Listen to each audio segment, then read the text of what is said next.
with a war, which was a world war. Nobody, in my experience, in all my reading, has ever explained to me why that war occurred at all. Nobody. Why did it occur? What was its object? What were they trying to achieve?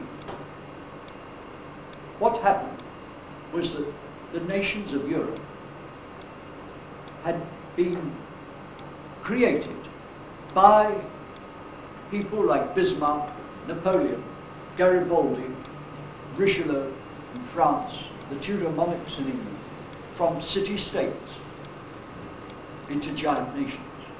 These city-states, before the age of technology, had reached an apex of glory in almost every field of human creativity. Whether you're looking at art or architecture or painting or sculpture or poetry or theatre or music, you're looking at something totally supreme in human experience.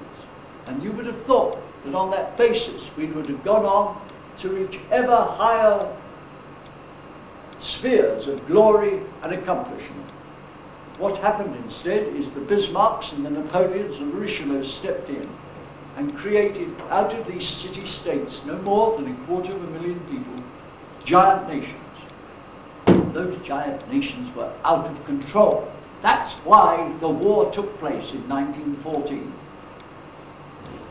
It pulled the plug out of Western civilization and it's never been able to recover from it. And it never will until it realizes that if we want to achieve anything sensible, purposeful in human life, first of all, we've got to control the factors that enable us to achieve it.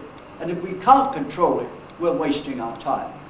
Just think, though, that nations which had reached that apex of glory in 1914 started training and arming and equipping young men by the million to fight and kill and maim one another for years on end.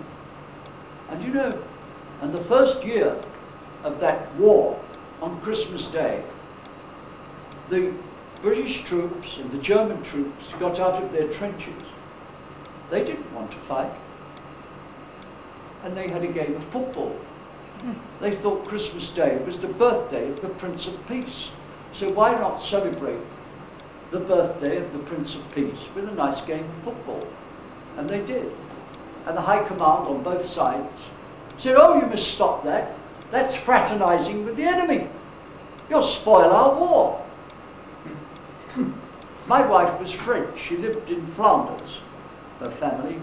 You can't walk a quarter of a mile from her village without coming to cemeteries in any direction, with rows after rows after rows of white crosses of young men who died in that catastrophic war.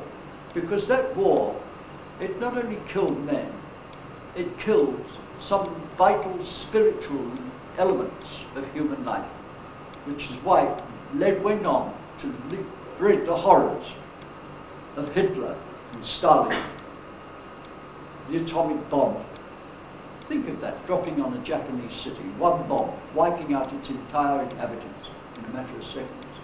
We don't have within ourselves, we don't have the moral capacity to respond, to measure the monstrosity of what was accomplished.